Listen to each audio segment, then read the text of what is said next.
Okay, let's dive right into this. Welcome to The Explainer. Today, we're opening up the case files on three truly terrifying first-hand accounts of island isolation.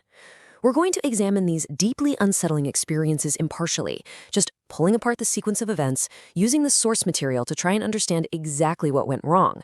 You know, when you're on an island, the water acts as a natural barrier, right? It keeps the chaos of the outside world out.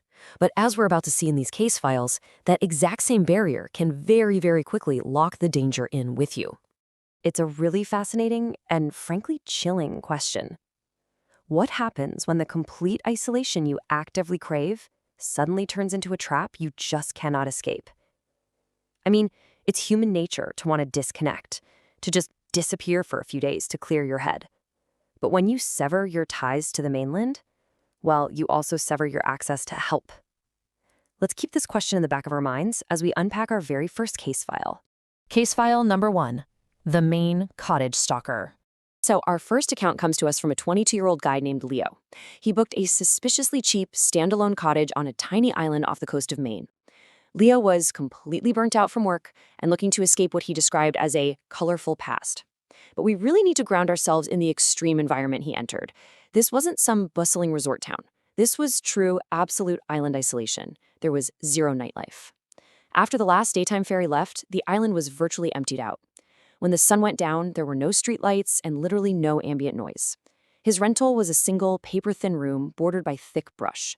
I mean, the walls were so incredibly thin that he could hear the wind rustling through the nearby branches as if it were whispering right into his ear.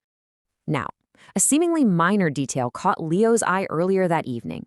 While he was walking back to his cottage after grabbing some dinner, he passed a small dock tucked into a shoreline cave, maybe 100 yards from his rental. Moored right there was a single blue motorboat. And this really stuck in his mind because every other vessel on the entire island was a large, heavy-duty lobster boat. This little blue boat stood out like a sore thumb. It's a crucial piece of evidence that hints the impending threat didn't originate on the island itself. It came from the water. Let's walk through how the terror of that night escalated chronologically. Around 10:30 p.m., Leo locks his deadbolt. He discovers his phone charger is busted, and his phone completely dies. He manages to fall asleep, but is violently woken up in the middle of the night by the sound of heavy footsteps on the gravel outside. And the stalker is taking their time. There is an agonizingly long pause between each heavy crunch of the gravel. Crunch, pause, crunch. The footsteps stop, then approach the door. A flashlight shines through the thin curtain. The handle rattles. Then, several massive, violent bangs rattle the tiny cottage, so hard Leo flinches with every single impact. He throws himself out of bed and crouches behind the dead-bolted door, just bracing for an attack. The banging stops. The silence stretches out. And then, a voice speaks directly through the wood. "I know you're in there, Leo." A man's voice, a voice he completely did not recognize. The stalker didn't just stumble upon a random cottage. He knew exactly who was inside. After taunting him, the stalker spent up to an hour slowly circling the tiny structure, just pacing around those paper-thin walls. Finally, the footsteps retreated toward the shoreline. Moments later, the unmistakable sound of a small outboard motor, just like the one on that little blue boat, started up and faded away across the open water. Leo survived the night and immediately fled at dawn, thank goodness. But he was left with these chilling, totally unresolved questions. How did a stalker track him to a random, isolated island off the coast of Maine? How did they know the exact rental he booked, and on which specific night? He literally never told anyone but his coworker, who genuinely swore he kept it a secret. Leo still lives and works in the same place today, with no answers whatsoever, and honestly, no reason to believe this stalking is truly over. Moving on to case file number 2, the Hashima Island Conspiracy. For this case, our source is a structural engineering grad student who was granted a highly restricted civilian access permit to explore Hashima Island. This was all arranged by a correspondence contact of his named Dr. Yamamoto.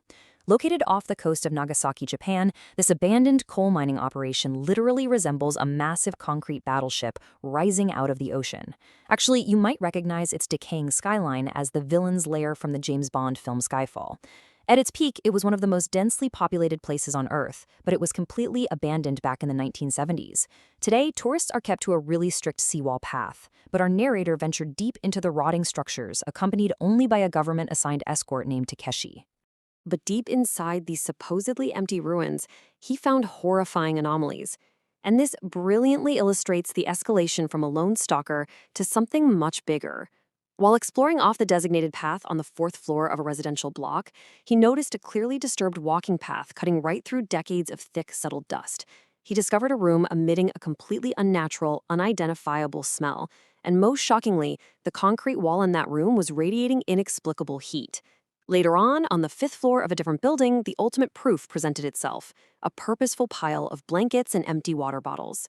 This abandoned island was not empty at all. Now, you'd expect a government guide to keep you safe, right? Well, when we contrast the expected behavior of his guide, Takeshi, with reality, a very sinister conspiracy starts to take shape.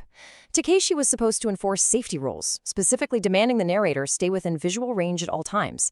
But in reality, when shown the hot wall and the smell, Takeshi flatly refused to even acknowledge it.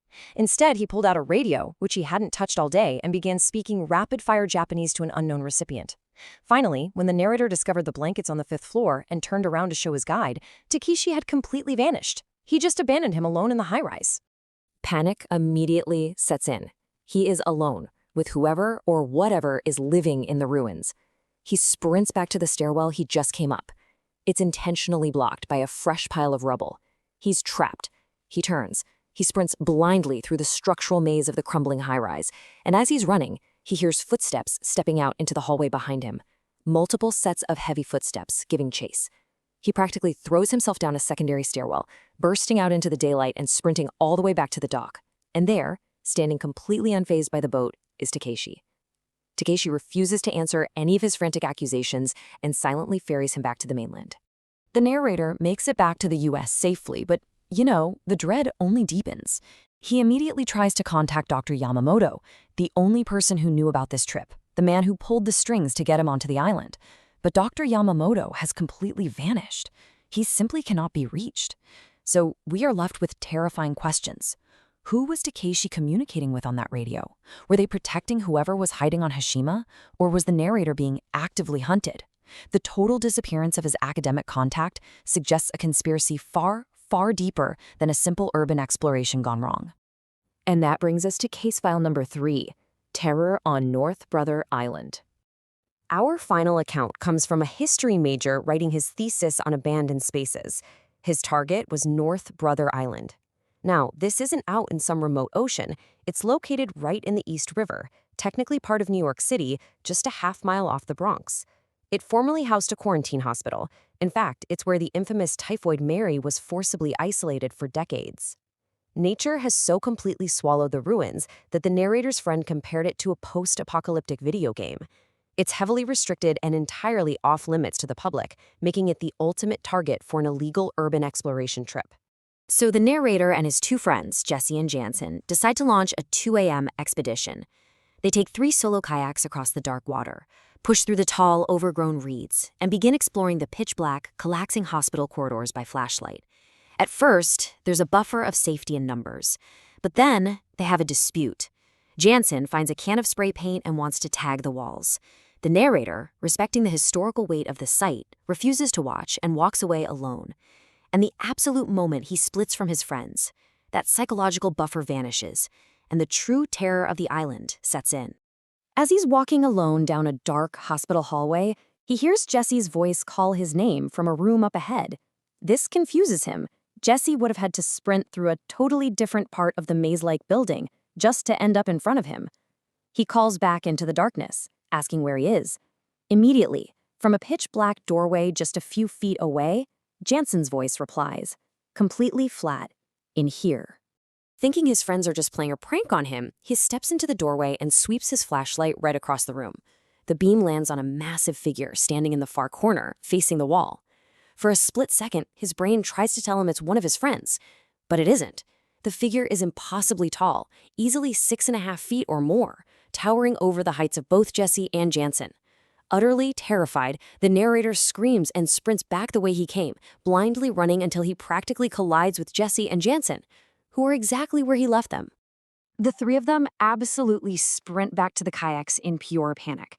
They drag the boats into the water, desperate to escape.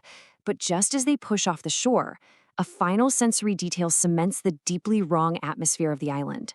All 3 of them clearly hear the faint, distinct moanin of an older woman, wincing in pain, echoing out from the dark shoreline behind them.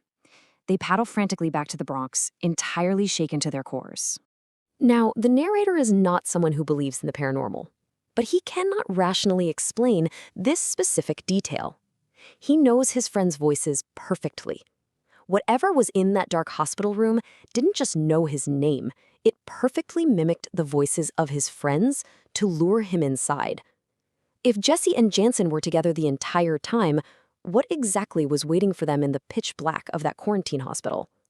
Which leaves us with this final, incredibly unsettling thought to wrap up today's explainer. When you cut yourself off from the mainland to explore a forgotten, isolated place, you naturally assume you're alone. But are these abandoned places truly empty? Or are they simply waiting in the dark, perfectly quiet for someone to trespass?